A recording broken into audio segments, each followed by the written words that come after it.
Real recovery isn't usually carried by one person alone. I love watching Sold Out on You because it portrays the idea of compassion so well, but as a health psychologist, there were two moments that got me thinking, oh, I wish they had gone one step further. The first thing is that love matters, but it isn't the only treatment. Earlier in the show, Tam Ye-jin repeatedly ignored advice from her doctor and later were in dangerous situations like sleepwalking barefoot.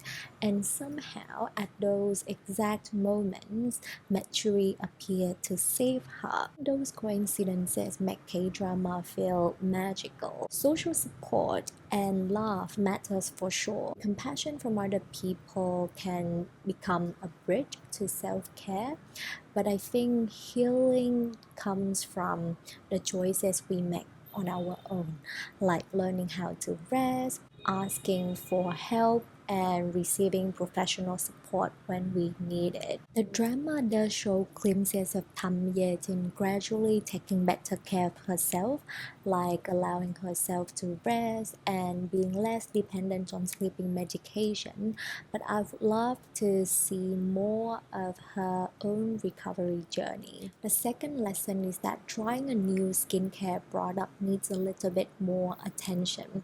Towards the end of the drama, Mercury gives Somi the new cream and asks for her help to name it.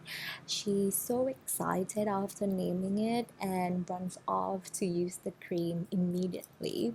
So emotionally, that scene makes perfect sense because the cream represents kindness, hope, and everything he poured into creating it. So when I watched that scene, I thought, of course it's safe because he made it, and that surprised me because that reminded me of how easily the trust we put in one person can become the trust in what they create. We do this all the time with influencers, families, and friends.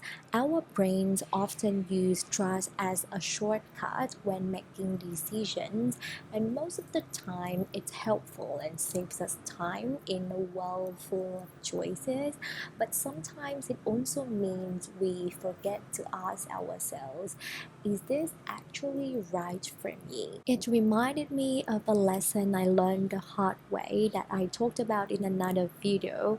Even well-intentioned skincare advice needs to be adapted to our own skin. Now I've learned to check the ingredients, patch test, and also notice how my skin responds when trying a new skincare product. When I put these 2 points together, I realized they actually share something in common. Healing isn't only about finding the right person. Effective skincare isn't only about finding the right product. Both require paying attention, being curious, and gradually learning how to care for ourselves. If you've watched the drama, is there anything that you wish the drama could have explored a little bit more deeply? Thank you for coming here, and I'll see you again next week.